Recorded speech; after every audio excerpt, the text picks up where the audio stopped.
நான் ஸ்ரீரங்கம் ரவி. இந்த 2015ஆம் வருஷம் 12 ராசிக்காரர்களுக்கும் எப்படி அமையிறது, என்னெல்லாம் ஆப்பர்ச்சுனிட்டிஸ் இருக்குது, என்னெல்லாம் பிரச்சனைகள் இருக்குது, இந்த வருஷத்தில் உங்களுடைய உயர்வு எப்படி அமைஞ்சிருக்கு, குடும்பம் எப்படி அமைஞ்சிருக்கு போன்ற பல விஷயங்களை இதில் பேசலாம். இந்த 2015ஆம் ஆண்டு அப்படின்னு நம்ம எடுத்து பார்க்கும் பொழுது இந்த தொடக்கமே ரொம்ப பிரமாதமாக அமைஞ்சிருக்கு. அதாவது ஒரு வைகுண்ட ஏகாதசி ஜனவரி 1ஆம் தேதி, அதாவது ரொம்ப ஒரு ஆஸ்பிஷியஸ் பிகினிங் சொல்லலாம். அந்த மாதிரி இந்த வருஷம் உங்களுக்கு தொடக்கமே அமைஞ்சிருக்கு. இந்த வருஷம் நடுவில் வரக்கூடியது அந்த ஏப்ரல் மாதம் 15ஆம் தேதி 14ஆம் தேதி சொல்கிறது தமிழ் வருட பிறப்பு சொல்லுவோம். அந்த வருடத்தின் பேர் மன்மத வருடம்னு பேர். இப்போ நமக்கு நடந்துட்டுருக்கிற வருஷம் ஜெய வருஷம்னு பேர். இந்த ஜெய வருஷம் மன்மத வருஷம் இது இரண்டுமே ரொம்ப ஒரு சுபிக்ஷத்தையும் நல்ல ஒரு மழை சுபிக்ஷம் வளர்ச்சி எல்லாத்தையும் காமிக்கிற விதத்தில் ரொம்ப அற்புதமாக அமைஞ்சிருக்கிறதால இந்த நம்ம இருக்கக்கூடிய நாடுங்கிறது நமக்கு முக்கியம். அந்த நாடை நம்ம இருக்கிற நாடு நல்ல சுபிக்ஷமாக இருக்கும் பொழுது அங்கே வாழக்கூடிய மக்களும் சுபிக்ஷமாக இருப்பாங்க. அந்த வகையில் பார்க்கும் பொழுது இந்த வருடம் ரொம்ப சிறப்பாக, அதோடைய பேஸ் சொல்கிறேன், ரொம்ப சிறப்பாக அமைஞ்சிருக்கு. அதில் இருக்கக்கூடியவங்களுக்கு பெரும்பாலும் நல்ல பலன்களே வரும் அப்படின்றத உறுதியாக நம்புகிறேன். இப்போ நம்ம 12 ராசிகளுக்கான பலன்களை பார்க்கலாம். மேஷராசி நேயர்களை பொறுத்த வரைக்கும் இந்த வருஷத்தில் அவங்களுக்கு ஒரு ரொம்ப எல்லாருக்குமே வரக்கூடிய ஒரு பயம் என்னென்னா, அஷ்டமத்து சனி வந்துடுது, பிரச்சனை வருமா? பிரச்சனைகள் என்பது வரும் போகும், அது இருந்துட்டு தான் இருக்கும். அதனுடைய அளவுகள் என்ன அப்படின்றத நம்ம பார்க்கும் பொழுது இந்த அஷ்டமத்து சனி முதல் 6 மாதம் எப்படி இருக்கு, அதுக்கு அடுத்த 6 மாதம் எப்படி இருக்குங்கிறத நம்ம பார்க்கணும். இப்போ பார்த்தீங்கன்னா குரு பகவான் உங்களுடைய 4ஆம் வீட்டிலிருந்து சனியை பார்த்து கொண்டிருக்கார். அப்போ சனியை பார்த்துட்டு இருக்கும்பொழுது சனியுடைய ஒரு மோசமான பலன்கள் என்பது பெரிய அளவுக்கு குறையும். அதனால் நமக்கு வரக்கூடிய அந்த கெடுதல்கள் அப்படிங்கிறது இப்போது பெரிய மழை பெய்யுறது, ஒரு கொடை எடுத்துகிட்டு போகிற மாதிரி அந்த ஒரு பாதுகாப்பான ஒரு உணர்வு ஏற்படும். அந்த பிரச்சனைகள் என்பது ரொம்ப அதிக அளவுக்கு உங்களுக்கு தலை தூக்கி உங்களை பிரச்சனைக்கு உட்படுத்தாது. இதில் இன்னொரு விசேஷம் என்ன அப்படின்னு பார்த்தா, சனி பார்க்கக்கூடிய இன்னொரு இடம் 10ஆம் வீடு, அது தொழில் ஸ்தானம். இப்போ அஷ்டமத்து சனியில் வரக்கூடிய பிரச்சனையே என்னென்னா, தொழிலில் ஒரு பிரச்சனையும் குடும்பம் வருவாய் இதில் பிரச்சனை. ஸோ இது ரெண்டுமே போகிறோம் ஒரு மனுஷனை ஒரு பெரிய அளவுக்கு ஆட்டு வைக்க. ஆனால் அதிர்ஷ்டவசமாக என்ன நடக்கிறதுனா, குரு பகவான் சனியையும் பார்க்கிறார், உங்களுடைய 10ஆம் வீட்டையும் பார்ப்பதால் தொழிலில் புதுசாக எந்த விதமான ஒரு பிரச்சனையும் வந்துடாது. ஆனால் அதே நேரம் தொழிலில் வளர்ச்சி இருக்கா அப்படின்னு பார்த்தோன்னா, அந்த வளர்ச்சி கொஞ்சம் ஆம வேகத்தில் தான் இருக்கும். ரொம்ப பிரமாதமான ஒரு வேகமான ஒரு வளர்ச்சின்னு சொல்ல முடியாது. ஆனால் உள்ளதுக்கு மோசம் இல்லை. அதாவது நம்ம இருக்கிற தொழிலேயே நமக்கு பிரச்சனை அதில் நம்ம கீழே போய் அப்படியெல்லாம் இல்லை. நீங்கள் போகிறீங்க, உங்களால் ஹை ஸ்பீடில் போக முடியாது, ஓரளவுக்கு மீடியமாக நீங்கள் போகிற மாதிரி உங்களுடைய நிலைகள் இந்த வருஷத்தில் அமையப்பெறும். இப்போ இதுக்கு அடுத்தபடியாக நம்ம பார்க்கும் பொழுது பணம் சம்மந்தப்பட்ட விஷயம். ஏன்னா அது இன்றைக்கி பணன்றது ரொம்ப ரொம்ப அத்தியாவசியமான ஒரு விஷயம். இந்த தனத்தை பொறுத்த வரைக்கும் என்னென்னா, தேவைக்கு கொஞ்சம் குறைவாகவே வரும். எப்போவுமே ஒரு டெபிசிட் ஓடிட்டே தான் இருக்கும். குடும்பத்தில் கொஞ்சம் நீங்கள் இப்போ மனைவி எல்லாருமே உங்களை டிபெண்ட் பண்ணி, அப்போ மனைவி வேலைக்கு போனால் 2 பேர் சம்பாத்தியம் இருக்குது, இல்லை எல்லோரும் உங்களை டிபெண்ட் பண்ணியிருக்காங்க. சில நேரங்களில் உங்கள் பசங்க காலேஜ் படிச்சுட்ருப்பாங்க, ஸ்கூல் படிச்சுட்ருப்பாங்க. அப்புறம் பொண்ணு சில நேரங்களில் கல்யாண வயசில் பொண்ணு இருக்குது அப்படி சொல்லுவாங்க, அதுக்கு நல்ல கல்யாணம் பண்ணோம்பாங்க. இந்த மாதிரி நிலைகள்லாம் இருக்கும் பொழுது பார்த்திங்கன்னா பிரச்சனைகள் என்பது கொஞ்சம் ஒரு மண்டை குடைச்சலை கொடுக்கக்கூடிய அளவுக்கு இருக்கும். ஆனால் இந்த பிரச்சனைகள் நம்மால் சமாளிக்கவே முடியாது அப்படின்ற ஒரு நிலை இல்லாமல் இதை எப்படியோ சமாளித்து விடலாம் என்ற ஒரு நிலை தான் இருக்கும். என்ன காரணம்னு பார்த்தீங்கன்னா, 6ஆம் வீட்டில் ராகு இருக்கார். 6ஆம் வீடு என்பது கடன் ரோகம் சத்ரு என்று சொல்லப்படக்கூடிய ஒரு இடம். இப்போ இந்த இடத்துல இருக்கக்கூடிய ராகு கடன் தருவார். அதாவது ஒரு பேங்க்கில் போகிறீங்க, இல்லை ஒரு தெரிந்த நண்பர், இப்போ ஒரு அத்தியாவசியமான தேவை, பண தேவைக்கு நீங்கள் எதிர்பார்த்த நேரத்தில் அதுக்கான ஒரு உதவிகள் கிடைக்கும். இதில் தான் நீங்கள் ரொம்ப எச்சரிக்கையாக இருக்க வேண்டும். உங்களுக்கு ஒரு நல்ல தசையெல்லாம் நடந்திருந்ததுன்னா அந்த வரக்கூடிய கடன் உருப்படியாக இருக்கும். தசைகள் சரியாக இல்லாமல் இருக்கும்போது என்னாகும், கடன் வந்துடும். ஆனால் அந்த கடனை நம்ம செலவு பண்ணுறது சரியான முறையில் செலவு பண்ணாமல் பண்ணிவிடுவோம்.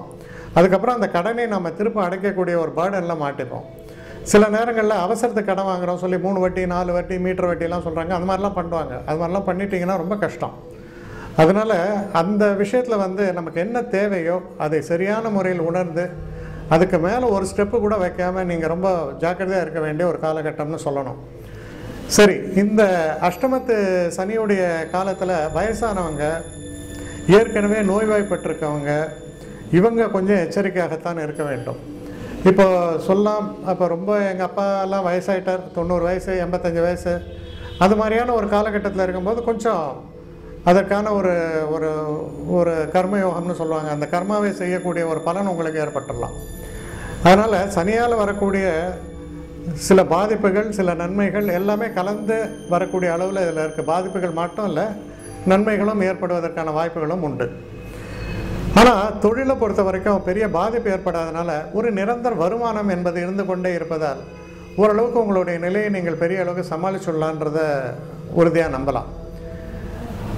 இந்த காலகட்டத்தில் திருமண ஒரு வாய்ப்பெல்லாம் எதிர்பார்த்துட்டு இருக்கும் பொழுது என்ன நடக்கும்னா, அந்த திருமணம் கைகூடி வருவது அப்படிங்கிறது சரியாக இருக்காது. ஆனால் கிட்டத்தட்ட பார்த்திங்கன்னா ஏப்ரல் மாதத்துக்கு மேலே பார்த்திங்கன்னா நல்ல வரன்கள் வரும். அதை பற்றி ஒரு நம்பிக்கை ஊட்ட அளவுக்கு அந்த பேச்சுக்கள் இருக்கும். அது உங்களுடைய திருமணமாக இருக்கலாம், இல்லை சில நேரங்களில் வந்து உங்களுடைய வளர்ந்த மகன் மகள் அவங்களுக்காக நீங்கள் பார்த்துட்ருப்பீங்க, அவர்களுடைய திருமணமாகவும் இருக்கலாம். ஸோ எப்படி அது இருந்தாலும் பார்த்திங்கன்னா அந்த திருமணம் அப்படிங்கிற ஒரு காலகட்டம்ன்றது வந்து ஏப்ரலுக்கு மேலே தான் ஏற்படும். அப்போது அந்த நேரத்தில் பார்த்திங்கன்னா இப்போ இருக்கிறத விட இன்னும் கொஞ்சம் கூடுதலாக ஒரு கான்ஃபிடென்ஸ் லெவல், எதையும் நம்மளால் சமாளிக்க முடியும், ஒன்றும் பிரச்சனை இல்லை, இந்த மாதிரியான ஒரு தன்மையை காண்பிக்கிறது. ஆனால் உடல் உபாதைகளை பொறுத்த வரைக்கும் மட்டும் கொஞ்சம் எச்சரிக்கையாக இருக்க வேண்டிய ஒரு காலகட்டம் தான் அந்த முதல் 6 மாத காலகட்டம். முக்கியமாக இந்த உடம்புல அடிபடுறது, இந்த பைக்ஸ் எல்லாம் ஓட்டும்போது காலில் அடிபடுறது, வயசானவங்க வந்து பெரும்பாலும் பாத்ரூமில் வழிக்க விழுறதுன்றது ரொம்ப சகஜமான விஷயம், அது நடக்கக்கூடாது. ஸோ இதிலெல்லாம் நீங்கள் எச்சரிக்கையாகத்தான் இருக்க வேண்டும். கொஞ்சம் ரொம்ப கேஷுவலாக இருந்துட்டு இதெல்லாம் எனக்கு நடந்துருதுன்னு அப்புறம் வருத்தப்படுறதெல்லாம் பிரயோஜனம் இல்லை. இப்படி இருக்கக்கூடிய இந்த காலகட்டத்தில் வந்து ஒரு பெரிய மாற்றங்களை ஏற்படுத்தக்கூடிய ஒரு தன்மை வந்து உங்களுக்கு ஏற்படும். அது எப்போ ஏற்படும் அப்படின்னு நம்ம பார்த்தோம்னா, குரு பெயர்ச்சியாக இருக்குது. இப்போ இந்த குரு பார்த்திங்கன்னா 3ஆம் இடத்துலையும் 4ஆம் இடத்துலையும் தான் உங்களுக்கு இவ்வளோ நாள் அவர் பயணம் செஞ்சுருக்கார். 3, 4 இருக்கும்போது ஓரளவுக்கு நன்மைகள் இருந்தால் கூட 5ஆம் இடம் போகும்பொழுது குரு பலம் ஏற்படும். அப்போ தடைப்பட்ட திருமணங்கள் நடக்கும். இந்த ஷேர் ட்ரேடிங், ஷேர் மார்க்கெட்டிங் இதெல்லாம் இருக்கவங்களுக்கெல்லாம் நல்ல வருமானம் வரும். புதிதாக தொழில் தொடங்க வேண்டும் என்று நினைப்பவர்களுக்கு அதற்கான வாய்ப்புகள் கூடி வரும். இந்த மாதிரி பல விஷயங்கள்லேயும் உங்களுக்கு வந்து நன்மைகள் வரும். சில பேர் வந்து உதவிகளை எதிர்பார்த்துருந்தீங்கன்னா அந்த உதவி செய்வதற்கான ஒரு வழிமுறைகள்லாம் திறக்கும். உங்கள் குழந்தைகள் வந்து ரொம்ப, அதாவது உங்களுக்கு பெரிய பேர்டன்ஸ் இல்லாமல் வெளிநாடு போகணும் அப்படின்னு சொன்னால் அதுக்கான உதவிகள் வந்து அதுக்கான பேங்க் லோன் வரலாம். அவங்க நல்லபடியாக வெளிநாடு போவாங்க, படிப்புகள் சிறப்பாக அமையும். குழந்தைக்கு வரம் பார்த்துட்டு இருந்தீங்க அப்படின்னா உங்கள் பொண்ணுக்கோ பிள்ளைக்கோ நல்லபடியாக வரன் அமையும், திருமணத்துக்கான வாய்ப்புகள் ஏற்படும். உங்களுடைய தனிப்பட்ட இதில் பார்த்திங்கன்னா 5ஆம் இடம்ன்றது புத்திஸ்தானம். புத்திஸ்தானத்தில் குரு இருக்கும் பொழுது பார்த்திங்கன்னா மனசில் தைரியம், தன்னம்பிக்கை எல்லாமே நல்லா இருக்கும். ஆரோக்கியம் சிறப்பாகும். நமக்கு இப்போ ரொம்ப சிக்காக இருக்கிறவங்க கூட அந்த ஆரோக்கியம் நல்லா வெளியில் வந்துடுவாங்க. அதனால் ரொம்ப பாசிட்டிவாக பல நன்மைகளை தரக்கூடிய வகையில் அமையும். இது எல்லாமே இருந்தாலும் கூட நீங்கள் கொஞ்சம் எச்சரிக்கையாகத்தான் இருக்க வேண்டும். என்ன காரணம்னா, 8ஆம் இடத்தில் இருக்கக்கூடிய அந்த குரு 10ஆம் இடத்தை பார்த்து கொண்டு இருப்பதால் வேலையை பொறுத்த வரைக்கும் ரொம்ப எச்சரிக்கையாக இருக்க வேண்டும். சரியான முறையில் அதற்கு உரிய மரியாதையை கொடுத்து அதை சரியான முறையில் நீங்கள் செஞ்சிட்ருக்கணும். அசிரதையாக இருக்கக்கூடாது. இந்த காலகட்டத்தில் வந்து நான் புது வேலை மாறுறேன், இந்த மாதிரிலாம் சில ரிஸ்க் எடுக்கும்போது அது சரிதானாங்கிறத ஒரு முறைக்கு ஒரு முறை சரிபார்த்து செய்ய வேண்டும். சட்டுன்னு நம்ம சில முக்கியமான மூவ்ஸ் எல்லாம் எடுக்கும் பொழுது அதுவே நமக்கு வந்து ஒரு பெரிய பிரச்சனையாக உருவாவதற்கான வழிமுறைகள் உண்டு. எச்சரிக்கையாக இருக்க வேண்டும். இந்த அஷ்டமத்து சனிக்காக சில பரிகாரங்கள் செய்வது நல்லது தான். அப்படிப்பட்ட பரிகாரங்கள் என்ன அப்படின்னு பார்த்தீங்கன்னா, எந்த ஒரு சனீஸ்வரன் கோயிலுக்கும் நீங்கள் போயிட்டு வாங்க. அது வந்து திருக்கொள்ளிக்காடாக இருக்கலாம், திருநள்ளாறாக இருக்கலாம், அதை பற்றி இது இல்லை. திருநறையூர்னு இருக்குது, அங்கே சனீஸ்வரன் குடும்பத்தோடு இருக்கிறார். எந்த இடத்துக்கு வேணால் நீங்கள் போயிட்டு வாங்க, ரொம்ப விசேஷம். அதே மாதிரி ஒவ்வொரு சனிக்கிழமையும் முடிஞ்ச வரைக்கும் சனீஸ்வர பகவானை தரிசித்து அந்த எள்ளு எண்ணெய் அதெல்லாம் எள் தீபம் போடுங்கள். இந்த அன்னதானம் என்பதை முடிந்தவரையில் மாதத்திற்கு ஒரு முறையோ இல்லை 2 மாதத்திற்கு ஒரு முறையோ செய்யுங்க. முக்கியமாக இந்த உடல் ஊனமுற்றவர்கள் அப்படின்றவங்களுக்கு உங்களால் முடிஞ்ச உதவி செய்யுங்க. இதெல்லாம் உங்களுக்கு வந்து பெரிய அளவுக்கு நன்மையை நிறைத்து தரும். உங்கள் பிரச்சனைகள் வந்து பெரிய அளவுக்கு உங்களை பாதிப்பு ஏற்படுத்தாது. அதனால் இந்த வரக்கூடிய இந்த அஷ்டமத்து சனி உடைய இந்த வருஷம் அப்படிங்கிறது கொஞ்சம் பிரச்சனைகள்ன்றது முதல் 6 மாதம் இருக்கலாம். அடுத்த 6 மாதம் ரொம்ப சிறப்பாகத்தான் உங்களுக்கு அமையும். இதில் வரக்கூடிய நட்சத்திரங்கள் அப்படின்னு மேஷராசியில் நம்ம பார்க்கும்போது அஸ்வினி நட்சத்திரம். அஸ்வினி நட்சத்திரக்காரர்களை பொறுத்த வரைக்கும் இந்த 2வது ஆஃப்ன்றது உங்களுக்கு ரொம்ப நல்லபடியாக தான் அமையும். ஒன்றும் பிரச்சனைகள் இருக்காது. அதே மாதிரி பரணி நட்சத்திரக்காரர்களை பொறுத்தவரையில் இந்த வருடத்தில் வந்து பெரும்பாலும் 9 மாதங்கள் உங்களுக்கு வந்து நல்லபடியாக தான் இருக்கும். ஒன்றும் பிரச்சனைகள் இருக்காது. கிருத்திகை நட்சத்திரக்காரர்களை பொறுத்தவரையில் இந்த 2nd ஆஃப்னு சொல்லக்கூடிய ஜூலைலேருந்து டிசம்பர் வரைக்கும் வரக்கூடிய அந்த காலகட்டம் உங்களுக்கு சிறப்பாக அமையும்.